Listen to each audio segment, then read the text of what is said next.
for instance, and the Z gen, I would say your Zs are the ones working the front line, is that correct? Say that again? Your Z generation, your let's say your 17 to 25, you would say are your frontline team members? Yes, oftentimes, but you know, some of those guys, like during the day, during lunch, you know, they're gonna be in school, so we're gonna have to have older people at the front line. So when it comes to the people in food and beverage, when it comes to training, does that live the same for all, or do you have different training for different age Like groups? different age groups. So we think we need to train in 3 ways. Okay. And so people will either pick it up one way or another way. We try to do verbal, we try to do written, and we try to do we'd like them to write it, and then we'd like to give them reading. So we do it in 3 different ways. But I mean, we're small. We're 5 or 6, you know, stores here. So we're not on the cutting edge of the training. A lot of people like to do e-training and stuff on their telephone. That's where it's really moving to. Everything I've read, everything I've worked at, there's a company called Pal's Sudden Service. It's a burger place. 100% of their training is on the mobile device.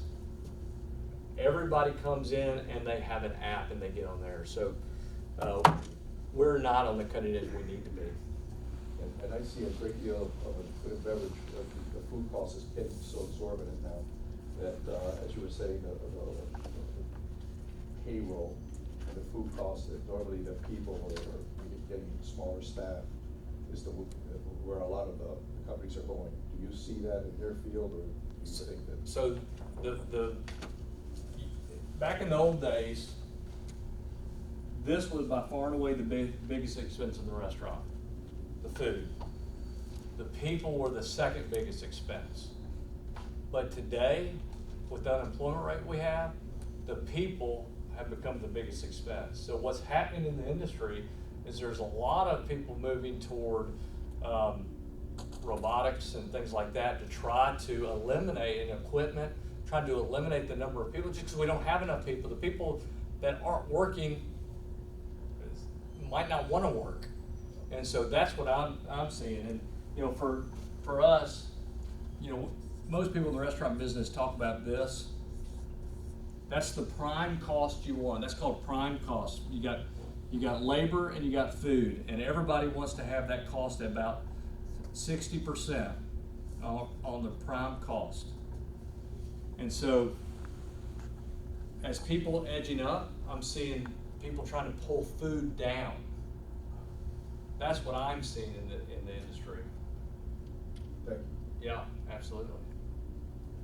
Yeah. Do you feel like that might be reflected in other industries, like in regards to, like, sometimes in the hotel, like there's always gonna be jobs in the hotel industry, but when like it's harder for people to fill those roles, do you think that they might pull back on other amenities in hotels or things like that in the customer service kind of industry? So I'll give it to you by some examples that you know about, that you have. Grocery store. Do you go check out, or do you self-scan? I self-scan. Okay. Airport. Do you check out, or do you self-scan? Anybody? Self-scan. Self-scan? So it's moving, it's migrating that way. I mean, the restaurant business is starting to self-scan. There's a lot of people in the restaurant business that have kiosks out there. I'm not seeing it in Memphis yet, but it's all over everywhere else. And what about, where does everybody grocery shop? Anybody grocery shop anywhere else besides one of the high-end places or Kroger? Or, There's a small marketplace over on South, not Mud Island. Tell me where I'm thinking of, Harbortown. Harbortown, There's yeah. a small. So Yes, Cornelius. Aldi's is what I was really thinking about. If anybody shopped at Aldi's, Aldi's is changing, so you bring your own bag. So yes, everybody's trying to figure out ways to reduce the cost. So it's going to be in every industry. Limited hotels. You can go to a hotel now and stay for a couple of nights, and they won't do your clothes. You'll see signs at the hotel that they're not going to do your towels. Please hang up your towel. You'll have to tell us if you want your towels done. So yeah, I think that's happening everywhere. Do you think also that, in this push towards wanting to keep people for longer and training people better, do you think that it's more of a, like, oh gosh, my sentence was very well thought out in my head, but it's gone now, so I would move on to someone else. No, that's okay. Sorry. Younger generation now looking for, starting their own businesses. Yeah. And, by your talk, I see that there was a mentor of your father. Yeah. He was there. Yes. And, so how would you tell the young future entrepreneurs and business women and men, how can they secure, what would be a path that they can use to be able to secure their own business? To secure their own Their business? own business or their own. Yeah. So the statistics say 90% out of all restaurant owners, and I bet you that's true of any industry, started at the bottom. You gotta build your foundation. And what I see about, and I don't mean to pick on your age group, but too many people don't wanna start at the bottom and learn everything. You've got to. Do not believe the junk out there that people are saying, oh man, I could be at the top tomorrow. Well, you're probably smart enough, because every one of y'all are smart as I am, there's no question. It's just life experience. I mean, it's just learn more. And I'm so glad you asked that question, and what's crazy, it gave me chills, and the reason it gave me chills is because I'm a huge believer in mentorship, and I started to talk about that. You guys reach out to somebody. You women reach out to women. You men reach out to men. Somebody that's in your profession, and say, I want to learn more. I want to study under you. And you know what? If you called me and said that, how would I feel? I would be proud. I'd be, oh, heck yeah, I want to do that. So reach out and ask somebody to be your mentor. They'll love it. They'll love it. Nobody's going to turn a blind eye to you and go, and if they do, they're not the right guy anyway, or not the right girl anyway. But you got to do it. Reach out and then build that relationship. So I think that is key. I tell this story. I'm a faith-based guy, so I'll tell the story that if you ever read there's a story about Moses holding a rod of his staff over his head, and he's winning this battle. And when he drops it, he loses the battle. And so he had to have two buddies come on each side to help him hold his rod up, and they won the battle. And I think that's a great analogy of life. We gotta have people alongside of us. It could be a mentor, it could be a friend, but when things get rough and hard and it's not easy, and guess what? It's not if it's gonna happen, it's when it's gonna happen, right? There's a few of y'all that are a little bit older than the rest of y'all. Have y'all ever had tough experiences in life? You have? Okay. You need somebody alongside you to help you? You had some tough experiences? Paul, you had some tough experiences? Absolutely, yes, sir. We need people. Like, we need each other. And we talk about it all the time in our restaurant business.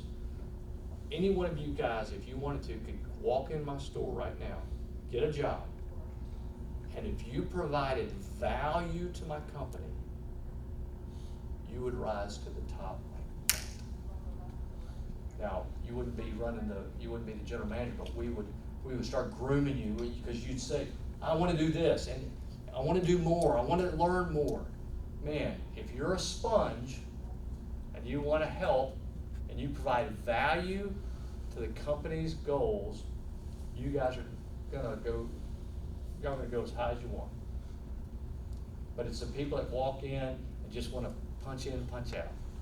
And there's a lot of those out there. That's the reason you're gonna stand out. You'll stand out big time. So, any other thoughts, questions? Let me see what time we got. We're close to the end. Well, I want to tell you a little bit did you have a question? So our goals are, we want to open 2 to 3 restaurants per year.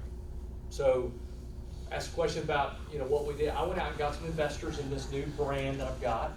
We've got some awesome investors. I mean, the best in the city of Memphis. And I won't tell you who they are because that's not my place. But they believed in me. I've been around 2 franchisee of the year organizations. We think Pimentos can be at least a Southeast brand, maybe even a national brand. We're getting, Kroger keeps calling me. Kroger wanted me to open restaurants in all their Krogers. So we're getting a lot of interest in there. Our goal is to build a commissary to supply all of our restaurants. We want to open 2 or 3 restaurants per year. We've got somebody in Texas looking at a franchise. So growth is abounding with us. So I would tell you that if you have any interest in learning about the restaurant business while you're in school or while you're at work and you want to just come talk to me, I'll tell you, I'll be an open door. One of the things somebody said is, well, what happens if you train them and they go do something else?